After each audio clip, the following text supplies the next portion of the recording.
Chapter 3. When I had attained the age of 17, my parents resolved that I should become a student at the University of Ingolstadt. I had hitherto attended the schools of Geneva, but my father thought it necessary for the completion of my education that I should be made acquainted with other customs than those of my native country.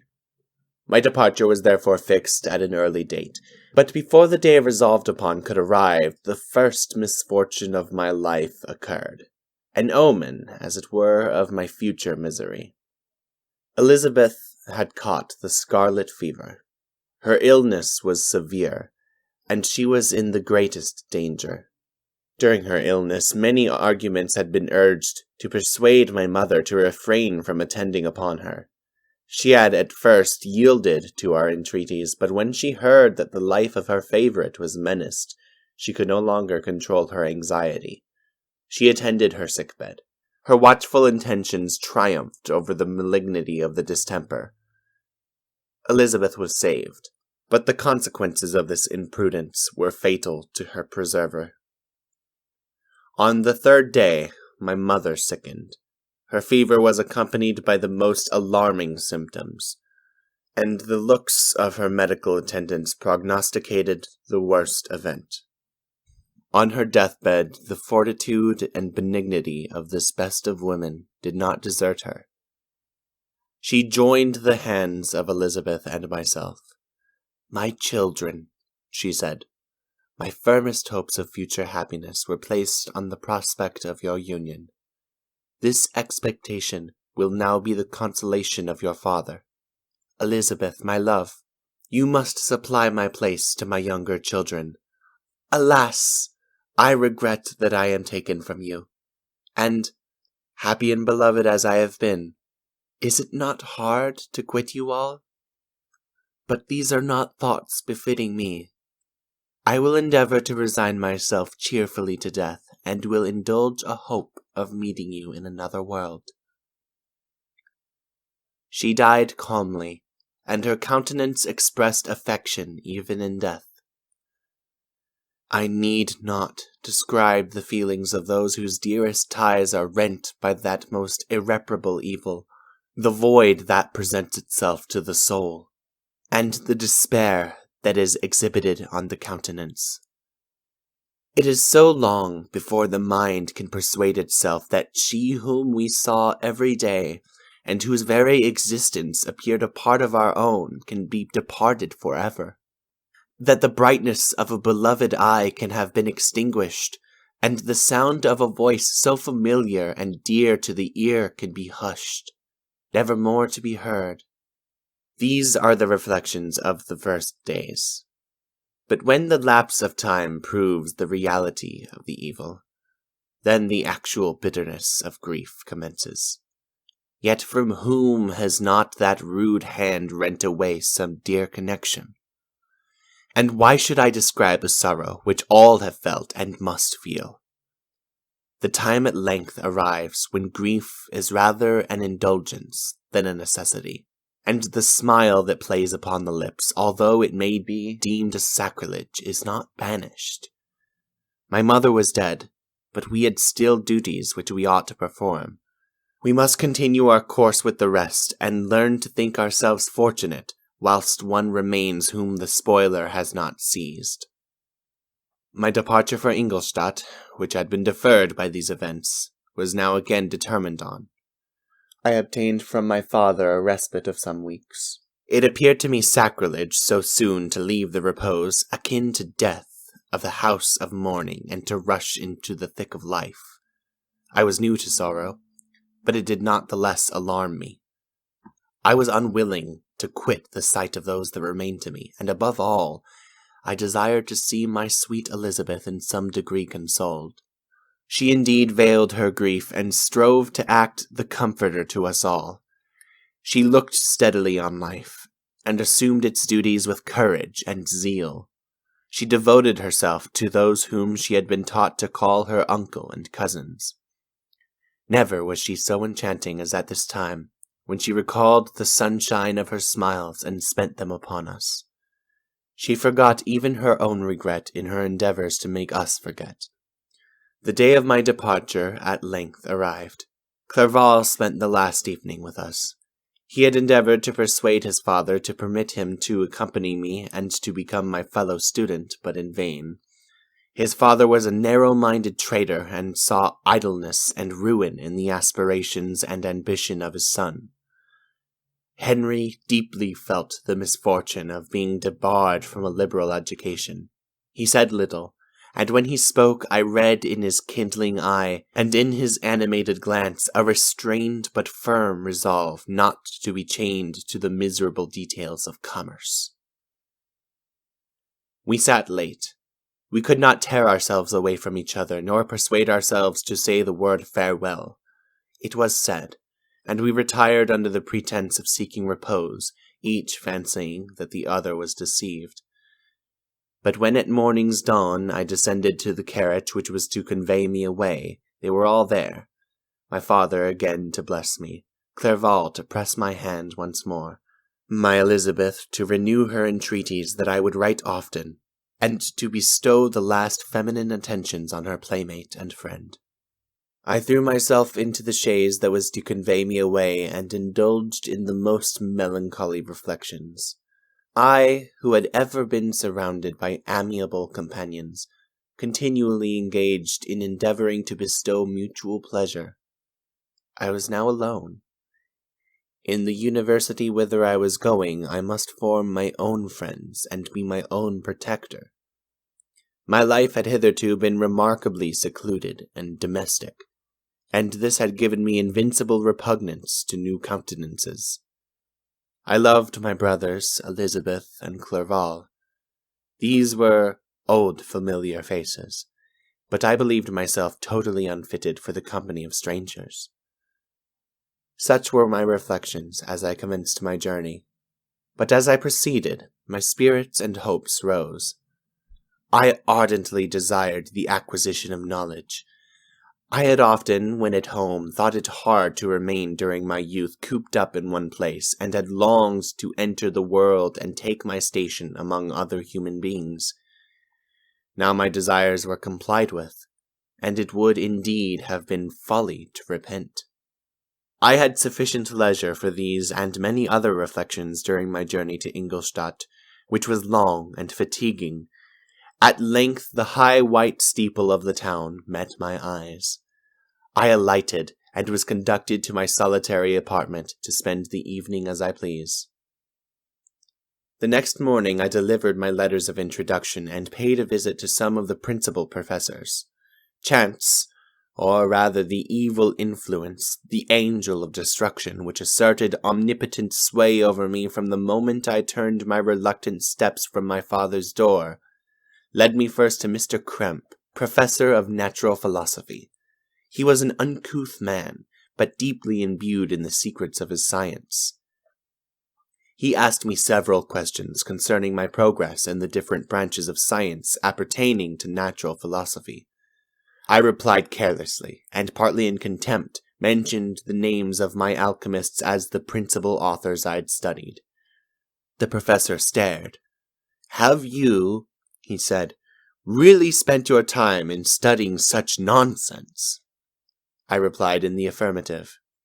"Every minute," continued Mr. Kremp with warmth, "every instant that you have studied on those books is utterly and entirely lost.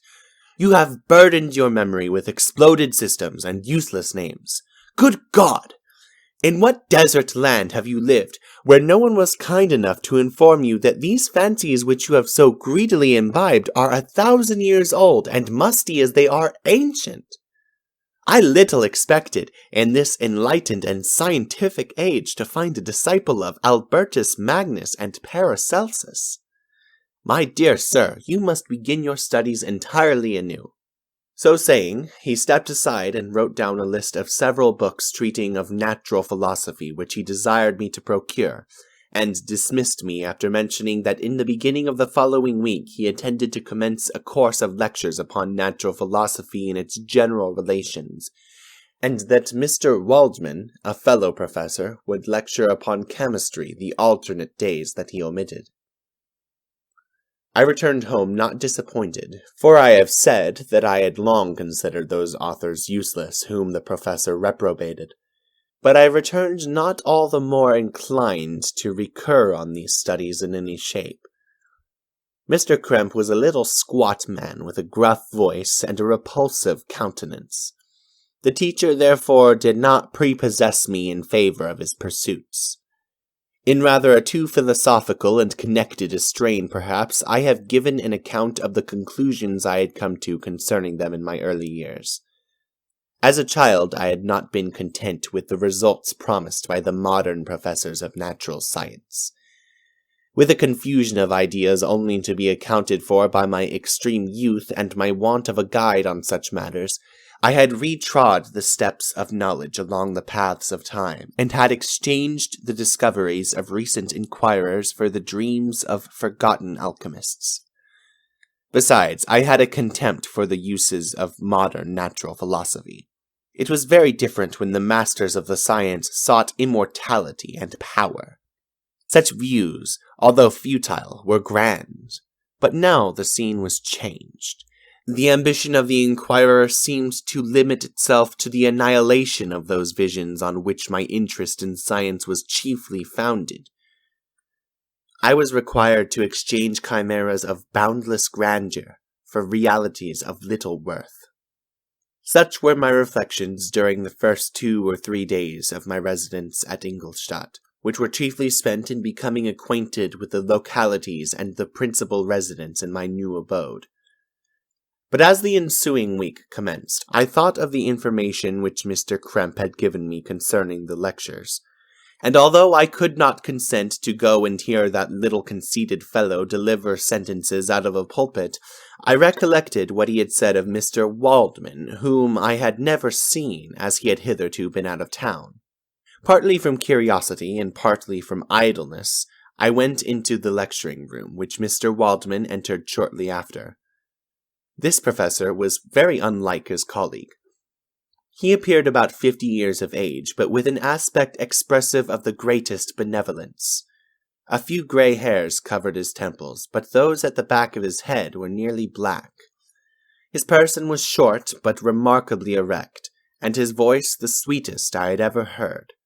He began his lecture by a recapitulation of the history of chemistry, and the various improvements made by different men of learning, pronouncing with fervor the names of the most distinguished discoverers. He then took a cursory view of the present state of the science, and explained many of its elementary terms. He concluded with a panegyric upon modern chemistry, the terms of which I shall never forget. "The ancient teachers of this science," said he, "promised impossibilities and performed nothing. The modern masters promise very little. They know that metals cannot be transmuted, and that the elixir of life is a chimera, but these philosophers, whose hands seem only to dabble in dirt, and their eyes to pore over the microscope or crucible, have indeed performed miracles. They penetrate into the recesses of nature, and show how she works in her hiding places. They have discovered how the blood circulates, and the nature of the air we breathe. They have acquired new and almost unlimited powers. They can command the thunders of heaven, mimic the earthquake, and even mock the invisible world with its own shadows." Such were the professor's words, rather let me say such the words of the faint, announced to destroy me. As he went on, I felt as if my soul were grappling with a palpable enemy. One by one, the various keys were touched which formed the mechanism of my being. Chord after chord was sounded, and soon my mind was filled with one thought, one conception, one purpose. "So much has been done," exclaimed the soul of Frankenstein. "More, far more, will I achieve. Treading in the steps already marked, I will pioneer a new way, explore unknown powers, and unfold to the world the deepest mysteries of creation." I closed not my eyes that night. My internal being was in a state of insurrection and turmoil. I felt that order would thence arise, but I had no power to produce it. By degrees, after the morning's dawn, sleep came. I awoke, and my yesternight's thoughts were as a dream. There only remained a resolution to return to my ancient studies, and to devote myself to a science for which I believed myself to possess a natural talent. On the same day I paid Mr. Waldman a visit. His manners in private were even more mild and attractive than in public, for there was a certain dignity in his mien during his lecture which, in his own house, was replaced by the greatest affability and kindness. I gave him pretty nearly the same account of my former pursuits as I had given to his fellow professor. He heard with attention the little narration concerning my studies, and smiled at the names of Cornelius Agrippa and Paracelsus, but without the contempt that Mr. Krempe had exhibited. He said that these were men to whose indefatigable zeal modern philosophers were indebted for most of the foundations of their knowledge. They had left to us, as an easier task, to give new names and arrange in connected classifications the facts which they in a great degree had been the instruments of bringing to light. The labors of men of genius, however erroneously directed, scarcely ever fail in ultimately turning to the solid advantage of mankind. I listened to his statement, which was delivered without any presumption or affectation, and then added that his lecture had removed any prejudices against modern chemists. I expressed myself in measured terms, with the modesty and deference due from a youth to his instructor, without letting escape, inexperience in life would have made me ashamed, any of the enthusiasm which stimulated my intended labors. I requested his advice concerning the books I ought to procure. "I am happy," said Mr. Waldman, "to have gained a disciple, and if your application equals your ability, I have no doubt of your success. Chemistry is that branch of natural philosophy in which the greatest improvements have been and may be made. It is on that account that I have made it my particular study, but at the same time I have not neglected the other branches of science. A man would make a very sorry chemist if he attended to that department of human knowledge alone. If your wish is to become really a man of science and not merely a petty experimentalist, I should advise you to apply to every branch of natural philosophy, including mathematics." He then took me into his laboratory and explained to me the uses of his various machines, instructing me as to what I ought to procure, and promising me the use of his own when I should have advanced far enough in the science not to derange their mechanism. He also gave me the list of books I had requested, and I took my leave. Thus ended a day memorable to me. It decided my future fate.